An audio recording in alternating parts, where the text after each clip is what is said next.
The Chicago Bears are still gearing up and getting ready for the NFL draft in multiple ways. On today's episode, I want to talk about 3 potential sleepers in the 2026 NFL draft for the Chicago Bears, and the Chicago Bears continue to schedule their top 30 visits. I want to talk about those players they've scheduled visits with so far and what it could mean for their draft plans. We're going to talk about all that, plus Ben Johnson reaches out to an offensive lineman free agent. We're going to talk about all that plus more right after this.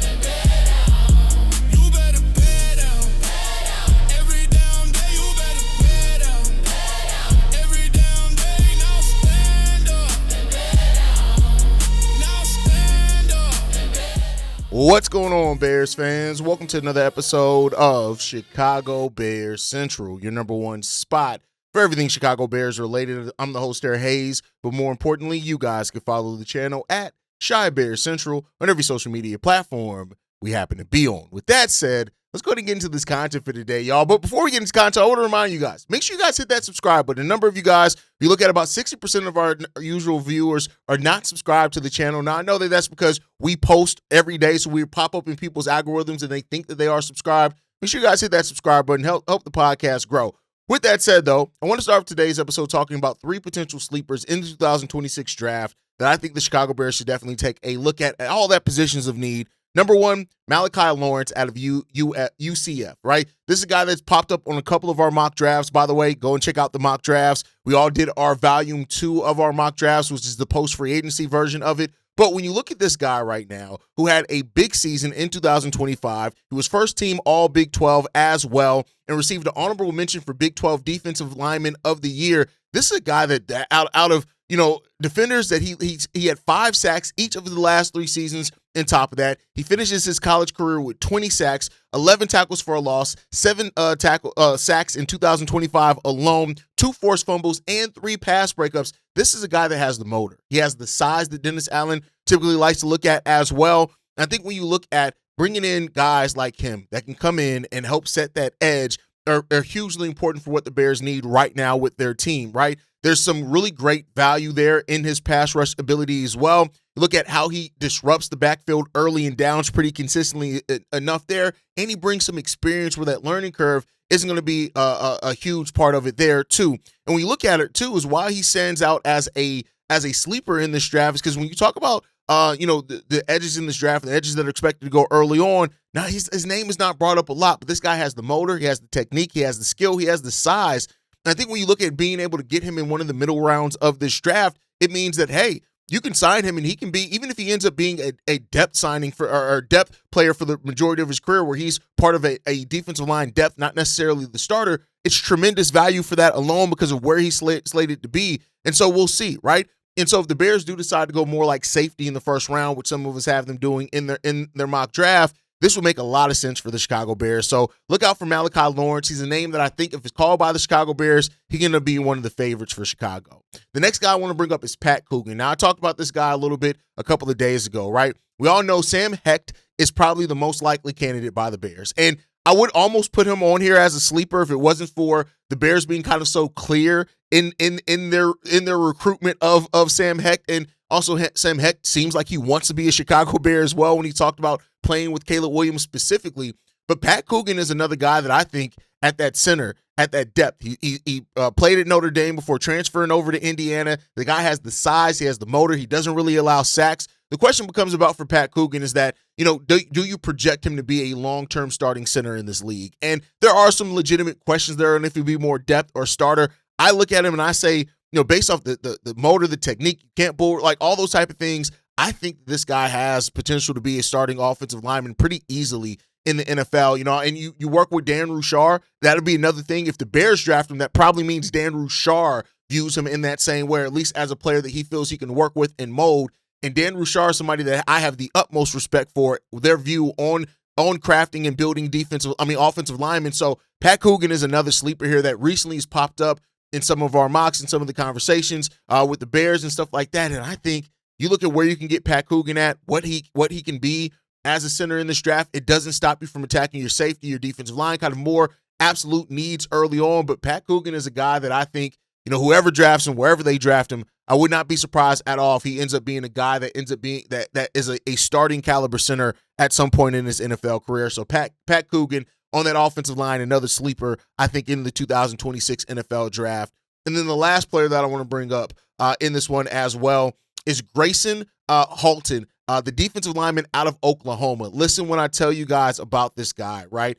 Super under the radar pick, 6'2", 292 pounds. When you look at it, right, he's not oversized, which is what Dennis Allen likes there. But this guy's a two-gap defender when you look at it, and I think that he's a guy that he looks like a guy on that interior defensive line. Now you can probably line him up some on the outside too, but when you look at what he can bring in that movement, the leverage that he has, the power that he plays with as well, this is a guy that I think can really do pretty damn good work for the Chicago Bears. And if they were to get Gracen Halton in here for the Bears, I think that that's another kind of underrated pick. And you're going to need some of these. I'm not saying the Bears are going to get all these guys, but every once in a while at least in every draft, you want a sleeper, right? Austin Booker may have been that in his draft. We'll see as he continues to step up, right, and how he grows. Kyle Monangai was probably that last year for the Chicago Bears. Also, we'll see if any other guys step up for this team.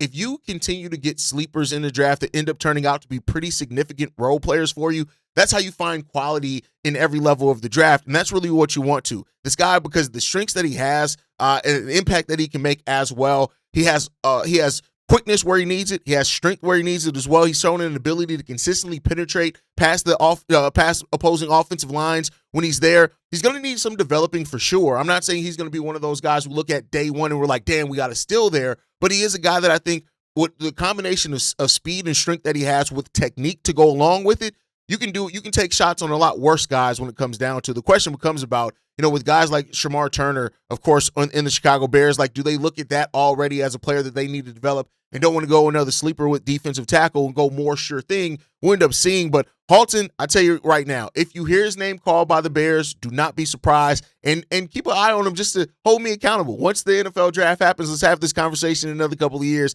and tell me how Gracen Halton ended up working out. But I think this guy's really good for this potential for the Bears team. Really good value pick, I think, here as well. And we'll just see what the Chicago Bears can get done with it. But let me know your guys' thoughts on that down below.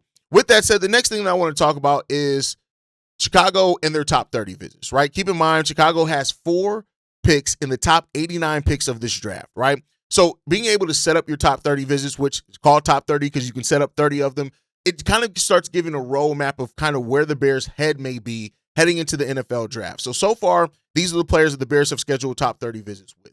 Max in Hechor.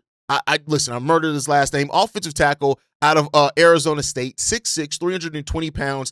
Consensus board, he's ranked at number 38 on the consensus board overall, right? The scouting report about him says this: an ascending traits-heavy tackle prospect, is former high school hooper and late comer to football. He has good length and excellent lean mass. His hands and footwork need refinement, but his range and play strength should translate to any run scheme. There's work to do with pass protection technique, but strong performances against Texas Tech's run duo last season and the Senior Bowl suggest Hechidor might be more game ready than I previously anticipated. In a year light on high-end tackles, his measurables, athleticism, and upside could push him up the board. So, hey, the Bears are taking a look at, I guess, another guy that could be considered a sleeper. Another guy that the Bears have scheduled a top 30 visit with is Zion Young, the edge out of Missouri. Now, this is a guy that I think popped up out of the 6 hosts on the show and the mock drafts that we've had. I believe he popped up on 3 or 4 of them, right? 6'6", 260 pounds as well.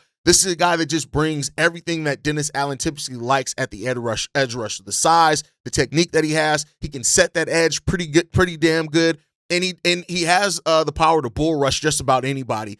He's a consensus on the draft boards at 37. So take a look at that one for the Chicago Bears. But I think when you look at it, there's some things that he lacks in instincts. But overall, I think that this is a guy that if the Bears draft him, he could be a high motor guy for the Chicago Bears, and I can see him fitting in pretty well. Next up, the Bears have also scheduled a top 30 visit with Caden McDonald, the defensive tackle out of Ohio State. 6'2", 326 pounds, number 31 in the consensus mock draft as well. You look at this guy and what he does in the run. The run defense there for him is huge. And if Javon Dexter is going to be re-signed for a long-term deal, the combination of where Caden McDonald's strengths are and Javon Dexter's strengths and where their weaknesses kind of, overcome and cover up some of each other's, weaknesses, that could be your defensive tackle combo for a while there going into the future. This guy, he as an interior defender, he brings just about everything that you want, solid enough in the pass rush game as well, but where his specialty is probably going to be in the run game. But again, I don't say that to knock his pass rush ability because that is there as well, right? So I think when you look at this guy, it could be tremendous value there for the Bears, and that's really what this draft becomes about. So it makes sense that the Bears would schedule a top 30 visit with him, and we'll see what happens. Next up, Jimmy Roeder, the linebacker out of Michigan, 6'2.5". Some people, want to make sure they have. He's a consensus on the draft board at 170. He's 238 pounds as well.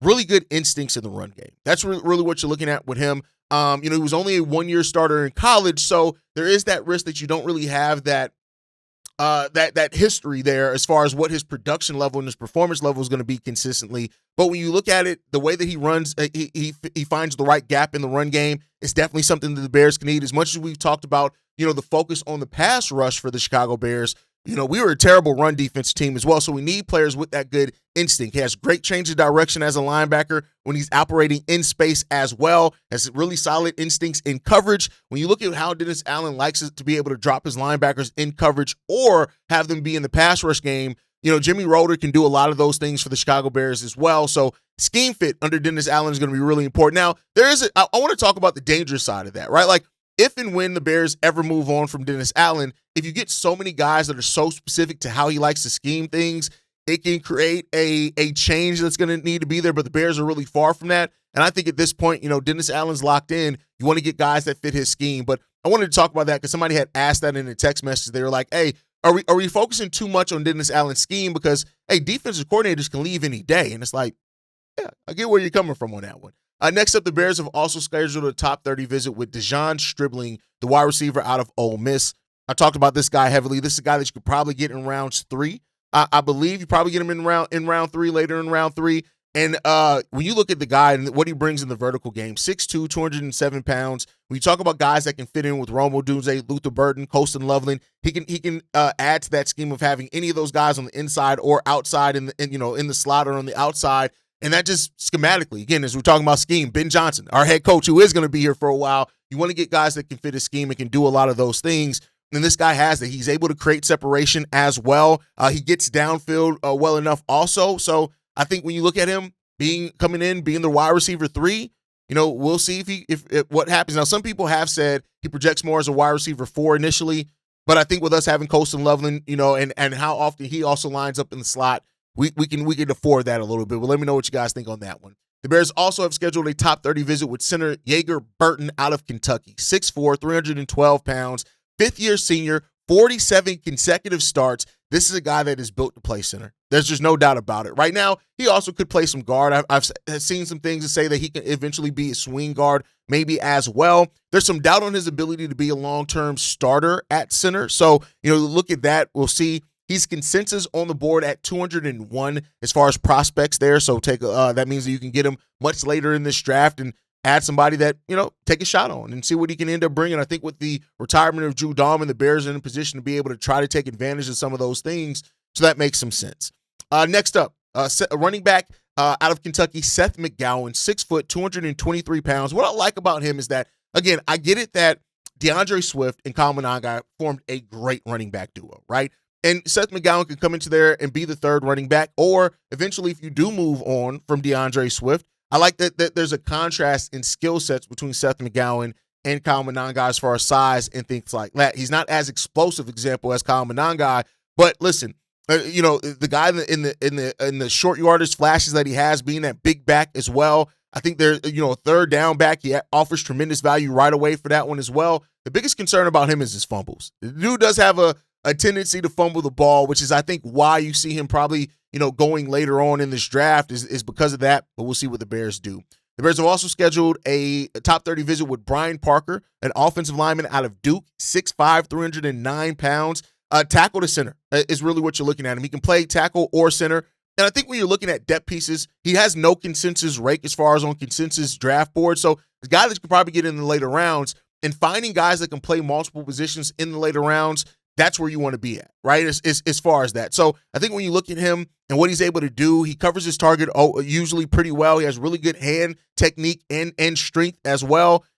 I think that those are really there for him. The measurables on him reportedly are pretty average, but a guy that I could see. And then lastly, Ontario Thompson, a defensive tackle out of Washington, 6'4", 306 pounds. He ran a 4.7 40 at 306 pounds, 30 reps, on the bench, and 4.38 SS at the pro date as well. This guy is an athlete. That's really what you're looking at. And at that size, the athletic ability that he has at that size of being 6'4", 306 pounds, I can see why the Bears could be interested in him. So that rounds out the Bears' top 30 visits so far. We'll see what that means for the NFL draft, right? But free agency is not over yet. And this one got reported by Detroit Football Network's Justin Rogers, who reported that Ben Johnson reached out to former offensive lineman Tyler Decker. Decker also told Rogers that he had not heard from the Lions. So hearing from Johnson was a stark contrast compared to not hearing anything from the Detroit Lions. Now, Tyler Decker, this guy was a Pro Bowl selection in 2024 under Ben Johnson, so take a look at that for whatever it is.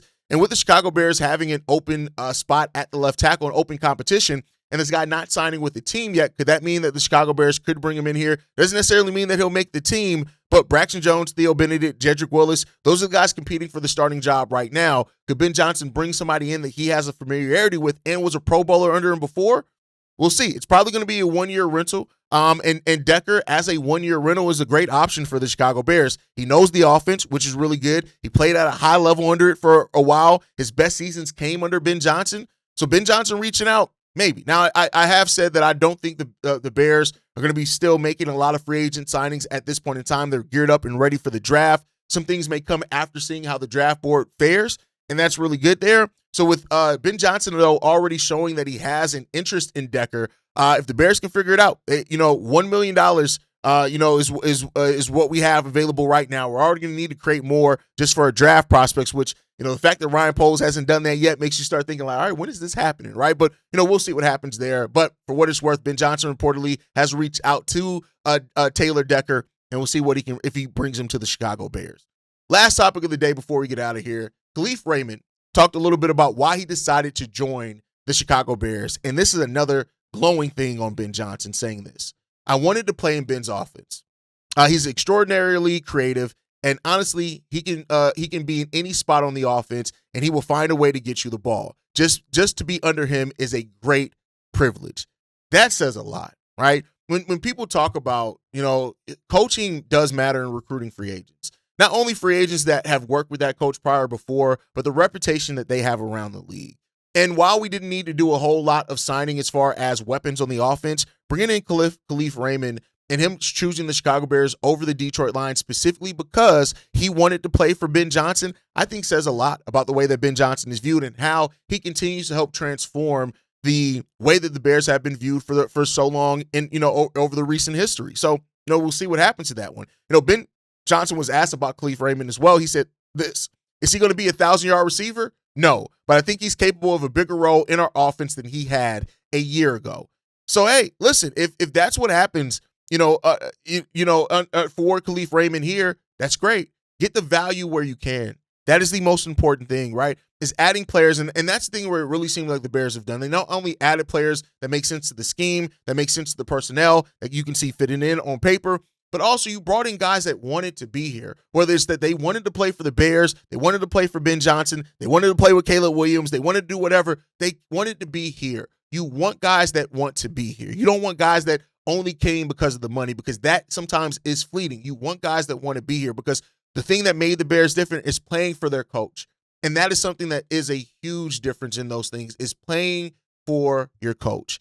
And Ben Johnson is doing that. Dennis Allen is doing that, right? Al Harris is doing that. Like, we have guys and we have a coaching staff in this building that has been so important to changing the way that the Bears are viewed and they're looked at. And I, for one, appreciate that. As a lifelong Bears fan that has seen the ups and downs that we've gone through as a franchise, to see the time where we had to overpay just to get any guys in here and veterans, which set us off to be terrible on our books. All those things, we've seen it. We've been here. We've seen it. So at the end of the day, I'll say this. The Chicago Bears are in a position where not only are they changing the culture in the team, they're changing the standard of the team. They're changing the way that the team is viewed. We have an opportunity. But best believe there are so many people ready to doubt the Chicago Bears heading into this season. They're so ready to call last season a fluke for the Chicago Bears. And that's something that I look at and I say, fuck y'all, right? Keep doubting the Chicago. I love it. Keep doubting the Chicago Bears, because guess what? When you're looking at it on the other side of that and your team is the one that lost to the Chicago Bears, keep that same energy, because the Bears are coming into this season and they are trying to take the step forward, right? Yes, we lost 6 to 7 starters, but at the end of the day, a lot of those were on the defensive side of the ball, and the defense was not good. So let's go out here. Let's turn some things around. Now, and the Bears got a lot to prove this season, but with what we've done and what we set up, I think we're going to prove a lot of those haters wrong, right? But with that said, that's going to do it for today's episode, y'all. The draft is shaping up to be a hugely important one for the Chicago Bears, and Ryan Poles is going to have to hit home runs again, right? And we don't always need to take gambles, but we need to execute, and we'll see if the Bears can do that. But let me know how you feel on things down below. Out of the sleepers that I mentioned, which one do you like the best for the Chicago Bears? And would you bring in Taylor Decker as well for the stability on the O-line? Drop your thoughts down below. Make sure you guys like the video, subscribe to the channel as well. You can follow us at Chi Bear Central on every social media platform we happen to be on. You can send us any feedback, questions, comments, concerns. Chicago Bear Central at gmail.com. And then lastly, if you want to leave a text message and our voicemail for the mailbag, the number to do so, 773-242-9336. We're the #1 spot for everything Chicago Bears related. And like I like to end every episode on, Chi-Town up, but Bear down. Love you guys. Peace, y'all. This has been a presentation of the Break Media.